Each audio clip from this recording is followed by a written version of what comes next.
We present I'm Sorry I Haven't a Clue, the antidote to panel games.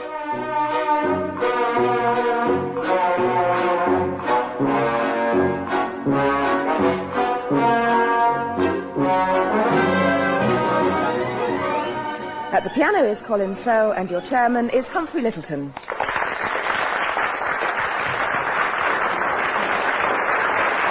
Thank you. Thank you very much, and welcome to the show that features wit, satire, irony, and sometimes one or two funny bits. For example, on my right, Tim Brooke-Taylor and Willie Rushton. And on their left, Graeme and Barry Cryer. And we're going to start with Call My Bluff, a game familiar to all those of you who've seen the television program of the same name, but we're playing it with a slight difference. The teams are going to give me 4 different definitions of the word, which I'll give them, and I have to guess which one is correct. They will then tell me if it's true or a bluff. I'm going to start with you, Tim Brooke-Taylor, for your definition of pandemonium. This, in fact, derives from the French pain, as in bread, de mon homme. You may find this a little unlikely, and so do I. It means, of course, the bread of my man, which explains the shape of the French loaf. That is pandemonium.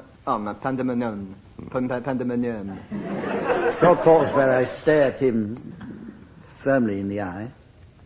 No. Right, we'll go on then to Barry Cryer. Well, Humphrey, it's pandemonium, actually. The spelling's got corrupted through the years. It's pandemonium. It's an organ in the back of a police car.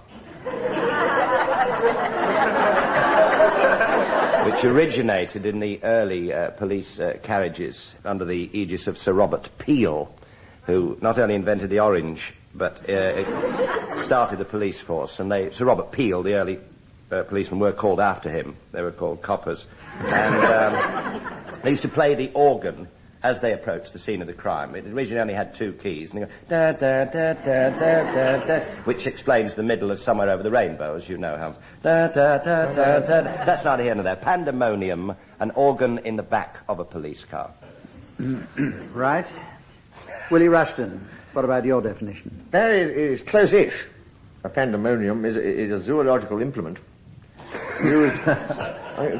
used for shoveling chi-chi or the like towards any potential mate. Anne, BB, Edward Heath. It's a rutting device for pandas. Is there such a thing for humans? I can put you in touch with somebody. With your device. Right, that's enough of that. Graeme Garden, let's have your definition. Pandemonium, or more properly the pandemonium, is a room, conference chamber or meeting room in a university college, usually between the chapel and the kitchen, which is where the dons would go to meet and sit down and quaff a flagon of Founder's port and eat a roast capon or 2. It's now called the combination room. It was originally called the pandemonium. Now the combination room, which is a cross between a vestry and a pantry. Must be true. Right. Thank you, Graeme, for that one. Now, we've got an odd selection here from which I've got to choose. The first one, Tim Brooke-Taylor's. I thought that got a bit near the knuckle, to tell you the honest truth. The bread of the French very loaf. bad sense of direction. Anyway, the French loaf and all that, I'm inclined to disregard that one. Barry followed rather on the same theme with his organ in the back of a police car. And, I was rather impressed by Barry's, but not for long. And then Willie Rushton and the shishi shoveling implement. I've actually seen one of those, and it didn't look like what he described at all, so I'm going to ignore that one. And this conference room, the vestry and the pantry, that rather took the audience by surprise, because they're all too young to have known what combinations were, aren't they? Except the lady in the front row. They're just too polite. No. I don't really like any of them, to tell you the truth. They don't like you very much. Chi-chi hates him. So round number 2 is... I suppose you want me to play along with it. All right, then. I would go for... Actually, I happen to know which is the right one. Barry, you're right. It is the organ in the back of the police car. Correct. Yes. Now, is that true or bluff? Well, I'll hold up my card. Now we'll see where the truth comes out. Good Lord. Who'd have thought it? Even Well. me. There we are. So, can I see who has the true definition, please? Dear. Well done. Can't win them all. I couldn't win any of them. Right. So we go on from that to the point where I give the teams advance notice of the late arrivals whom they'll have to introduce at the end of the programme. This week we'll be asking them to introduce the late arrivals at the Household Furnishers Ball. The Household Furnishers Ball. Now we have a musical round, the round called Blues, only in this case it's blues with a difference. It's a calypso. In this round, each team will give the other team a topic for their calypso, in this case, which they must then improvise, accompanied, of course, by Colin at the piano. And we'll start by asking Tim Brooke-Taylor and Willie Rushton to give a theme to Barry and Graeme. Lance Percival? Typical Yes, topic. that's Where? nice. Oh, Good for calypso. The Lance Percival Queen of the Calypso.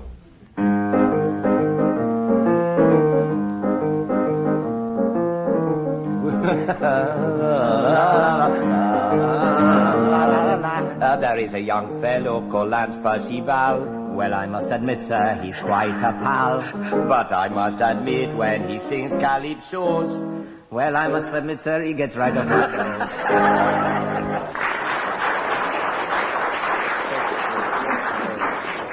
I'll give you 3 marks for that, for the fact that it was brief. And I'm going to ask you now, Barry and Graeme, to give Tim and Willie their theme. I'm sorry I haven't a clue. Calypso, please.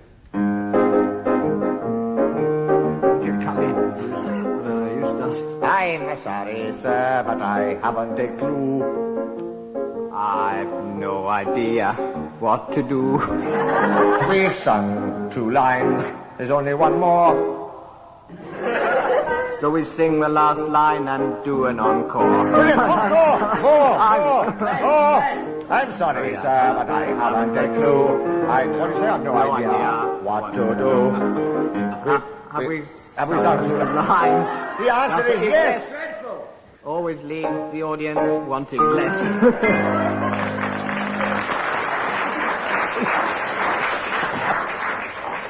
A sentiment with which the audience here clearly agrees. In fact, puts you well ahead. And we come on to the game called Last Episode. In this round, the aim is to put the last nail in the coffin of a long-running radio or television show and close the series in one line. Colin will play the theme music, and I shall award various points if I feel like it. And I'm going to ask you, Graeme, to start with putting the finishing touch to The Sky at Night.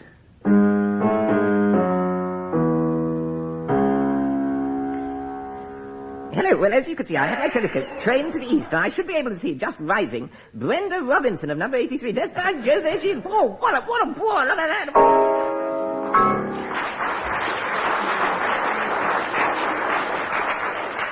4 marks for you, Graeme. Tim, finish off Angels. Nurse, I said prick his boils.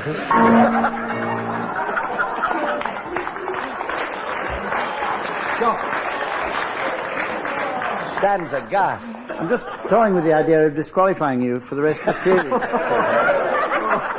In point of fact, I'll give you a chance. If you can do another one, I'll give you a chance to redeem yourself. So, here's one. How about putting the final coup de grace to Family Fortune? Oh, with pleasure. Well, I'm sorry to have to say that the Cray family have lost.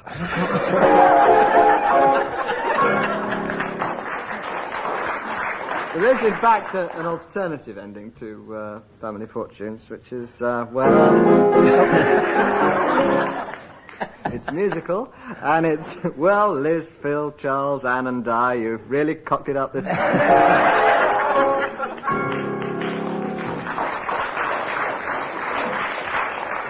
Well, they'll never catch you up after that. Barry, let's have you giving the last line for Mastermind. Can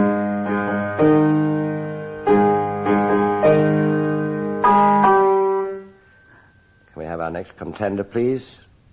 Your name is George Wilcox. Your chosen subject is not on our list, but as I see you started, I'll let you finish.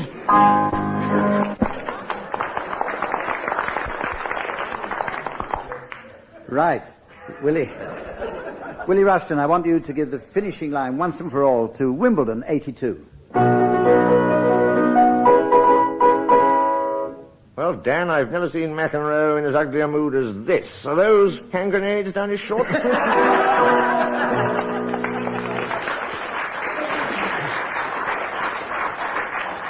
Well, Tim Brooke-Taylor scored the most marks there for perseverance, and the scores are rolling along pretty well, I think.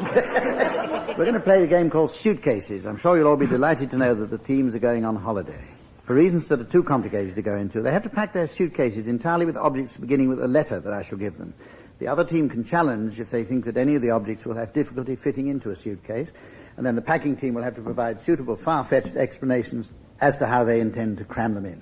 And we're going to start... Oh, I'd better give you the letter, otherwise we'll never start. The letter is H, and we're going to start with you, Graeme Garden. We're not going to have H as well, are we? You're all going to have H. Oh, no, they've got time to think about it now. Yes. Oh, no, it's all right. We can get through all the words beginning with H before they start. Good. Excellent. All right. Excellent. Right. Time's up. Oh. Right, I'm beginning my packing now. How about a hogshead of fine wine? A hollyhock. A humerus? A... Challenge from Willie Rushton. A humorous what? Funny bone. Oh, doesn't begin with H. I'm sorry, Graeme. No. Honey Funny bone? bone begins with F. Now, will you take... will you take it up, Willie Rushton? Dreadful. Horace complete works of? A challenge from whoever buzzed. Me. I know Mr. Complete Works of, and he wouldn't fit in a suitcase. He's a late arrival. It's an early arrival in this case. Okay, you can have that. Carry on, Tim. Mornington Crescent. No, sorry, it's H, isn't it? It is H, yes. Hairbrush, Herr Schmidt. A challenge from a lady in the front row. Herr Schmidt wouldn't go into a suitcase. No, who's that challenge? Barry. I thought we were alternating. I thought it went Tim, Willie, Willie, Tim, and... I'm giving the point to the lady in the front row. Sounds like something out of the Wizard of Oz, doesn't it? Tim, Willie. Sorry. Well, over to you. is it me? Yes, it is. I was wondering if it was. A hedgehog. Hedge clippers. Hermaphrodite. Horse brass. Horn. Challenge there from Tim Brooke-Taylor. You couldn't get all those things in. You couldn't get a hermaphrodite in. I mean, come on. And Very small hermaphrodite. Horse brass rhyming slang. I mean, you couldn't... I mean, they'd be uncomfortable together. Well, love will find a way. I work on the principle that if the chairman doesn't understand the challenge, he allows it. So you can carry on, Tim. A horn. Heliotrope. Hangman. Hump. Challenge there from Barry Crouch. George Heliotrope, notorious 18th century hangman. You're right. Yes, but the wrong game. Hump. Yeah. Hump, we've got his ashes. And it's his ashes. Hashes. Willie Rushton, will you take it up for your team? Hovercraft. Hound. Harris Tweed. Lengths of. Challenge there from Barry Crouch. What length of? I'll go to any lengths. Harris Tweed.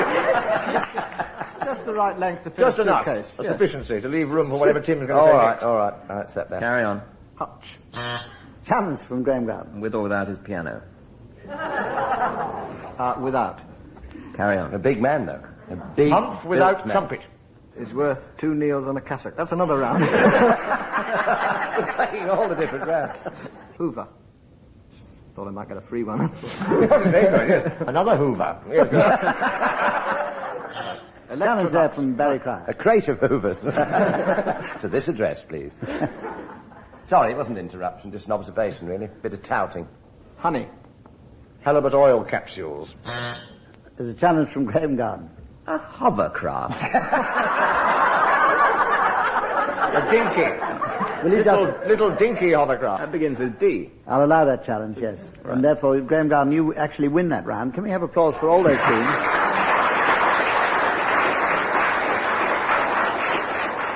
for suffering so bravely. Now then, we're going to do a sing-along. In this round, each panellist has to sing along with a disc. Once the tune and tempo have been established, the sound of the disc will disappear, and the panellist will be left on his own. After an embarrassing pause, the disc comes back, and the panellist scores points if he's still with it. We're going to start the round now with you, Graeme Garden. And you're going to sing along with this beautiful rendering of Rosemary.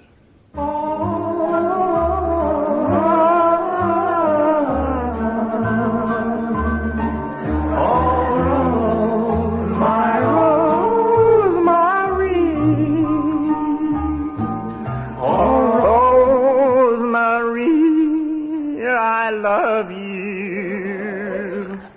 I'm always dreaming of you. Yes, well done, Graeme. Well done, Graeme. That was as near as anybody's going to get, so I'll give you the maximum marks. And I'm going to ask Tim, over to you now. Will you sing along with When the Boat Comes In? Dance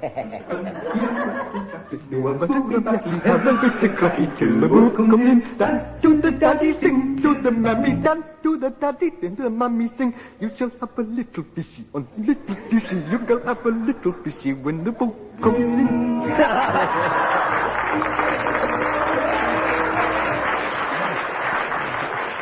Pretty good, pretty good. You only get 18 there for that one. And we go over to Barry Cryer, and you're going to sing along with Rolf. Oh, my. 1, 2, 3, 4. I've been everywhere, man. I've been everywhere, man. Never a trouble care, man. I've never paid a fair, man. And I've traveled, I've had me share, man. I've been everywhere. Been around with you, but down with a little hand. And Wolverhampton, Shrewsbury, Canterbury, Aylesbury, Liverpool, Scunthorpe, Stanford, Mayfield, Hartlepool, Whiteport. I've dropped the paintbrush. Milton Hall, Devonport, Newport, Southport, Stockport. I've been everywhere, man. Never a trouble care, man. Yes, that was very hard, so I think I'll be lenient to you and give you 6. Now, Willie, here's an easy one for you. We're just simply going to ask you to sing along with Figaro. Thank you very much.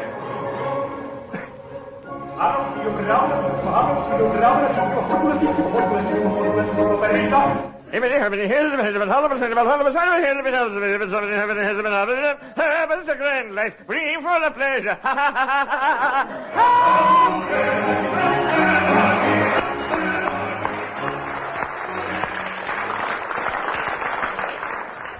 I don't really know whether you came in right or wrong. Nor does he. But the audience obviously did. We have an audience of music lovers here. All singing along. Hump, I think we should explain to the listeners at home that during that, Willie actually built a Fiat Super Mirafiore. And tried to stuff it in a suitcase. Okay, there. Well then, Willie, you win that one by a short margin. And we go on to a round called Missed Hits. I have to enunciate that particularly carefully. These are lesser-known versions of popular plays, films and novels, such as, for instance, Star Trek, The Colour Slide. And we start with you, Graeme Garden. Yes, there's been a few missed hits in the horror film area. Some recent releases were Frankenstein has risen from the sofa. Whatever happened to baby lotion? Friday the 12th. And the Before this curse... turns into a monologue, would you like to... Let me just give Tim a turn, because he's looking left out. Oh, bless him, bless him. Ah. One just miss, I thought was a great shame, was Who's Afraid of Virginia Wade?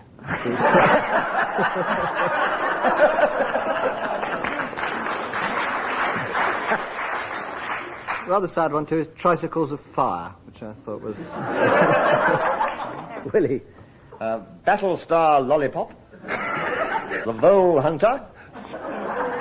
I like these animal ones. They shoot hamsters, don't they? Mick Jagger in Puckalipse Now.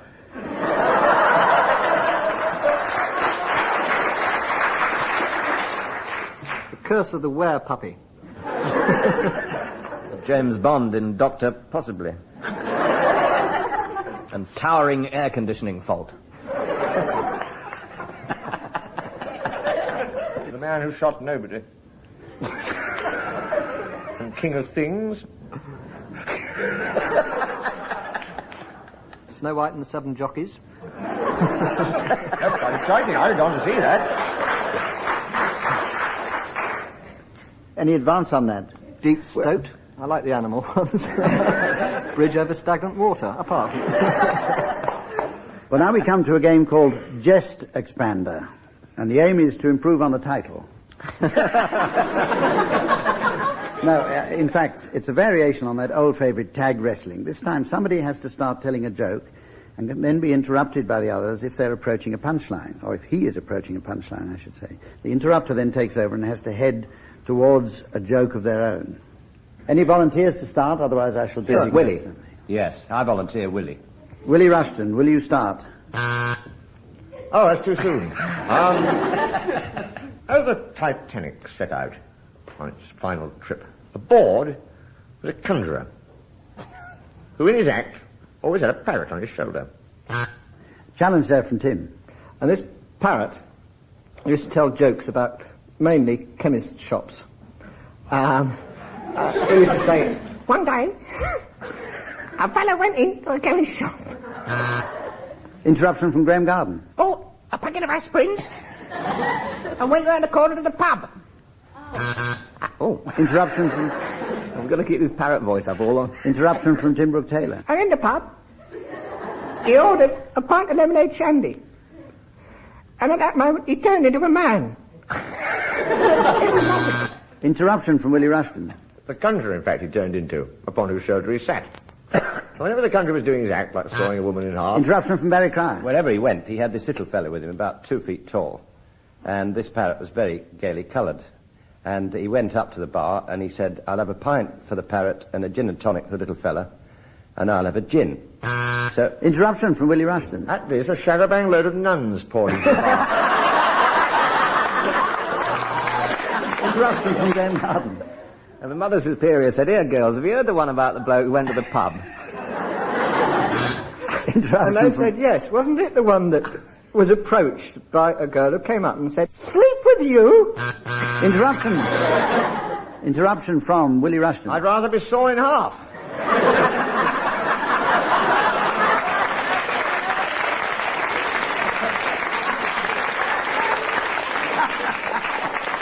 The end. The end. A brilliant interruption there by Willie Rushton wins him that round. Oh. All hands I down. was just beginning to enjoy that. Oh, you ought to do another In one. that case, we'll do another one. Oh, no. Let's do it. Well, good. Yeah, all right. We'll do another quick one then. Can I tell you this time round, teams, that you mustn't interrupt until the other person who's speaking is approaching a joke. In that last round... But how can... No way of knowing. Okay, well, we'll start with you as you insist on having another round. Barry Cryer. This husband and wife were both visiting the doctor for their different reasons, and they were both on hormone treatment of varying descriptions. And, good heavens, some confusion occurred, because they both... Interruption from Tim Brooke-Taylor. In fact, found themselves in a chemist's shop. Interruption from Willie Rushton. On B deck of the Titanic. Well, they chanced upon this man in full evening dress and a top hat and a parrot on his shoulder. Interruption from Barry. Who said, where's the gents? And the steward said, port side, sir. He said, God, I can't wait that long.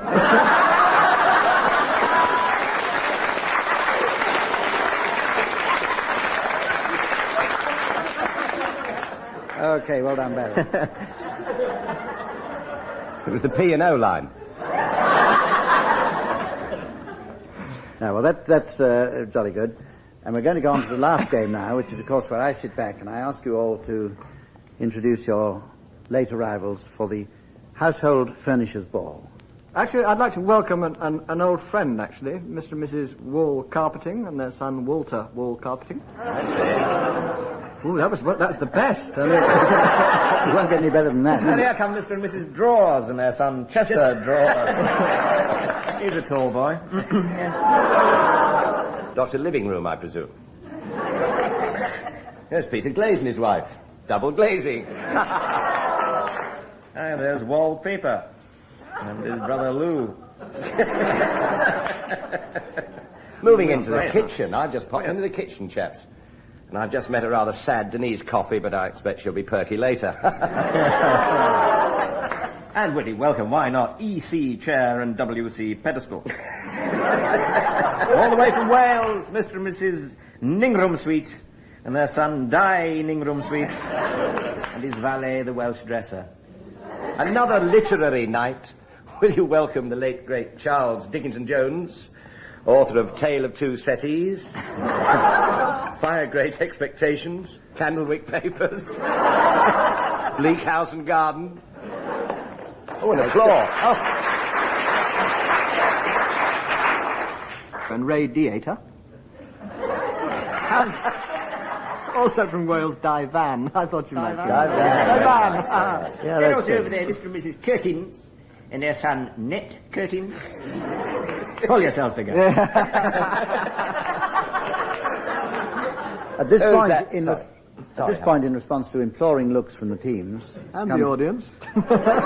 There's too much gossiping going on over there in the corner, Humph. It's Ken Wood. He's a bit of a mixer. I'd just like to mention Hoover again, if you can hear me. Well, that's all we have this week, ladies and gentlemen, and join us again next time. Until then, goodbye from all of us.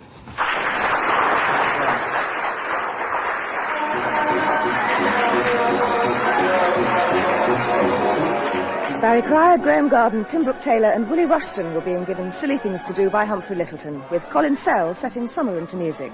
The programme was produced by Geoffrey Perkins.